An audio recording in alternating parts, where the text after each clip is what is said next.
先赶紧来关心嘉义东部昨昏连续发生几啊届的地震，民众是拢惊一跳。在地震中心的中部乡有几排人家厝是拢出现闭气的情形，而且还有一栋透天的3楼嘛有壁损。公所烦恼讲，若是搁发生地震，惊会规个崩起，所以先暂时列做是危险主体，嘛可能住户到承thiết哩。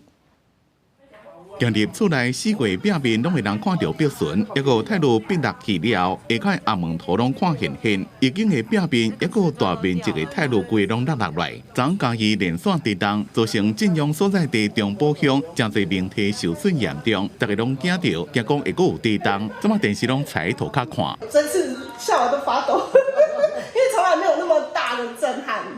另外，还有透天厝有防火线不爱互人挖，因为伫3楼出现正明显的水平的壁损，惊讲地震若过来，摇了会倒来。公所拢先暂时改列做危险主体，可能民众先撤离。做地让我走正，过来变成拢震动尔咧，看要扶墙啊，是要拆掉了，到等下大。 厝也未修理补强，民众也唔敢继续住。好家在厝虽然受损，也过无传出另外的伤亡。公所统计有3户家己先搬去甲亲友住，另外由公所安置的有1户4个人。顶楼有整个都有龟裂。所以那个里面龟裂蛮严重啊，怕一摇又整个倒塌下来。我们是劝导他，可是他自己本身也是觉得他他要撤离，他也不敢出来。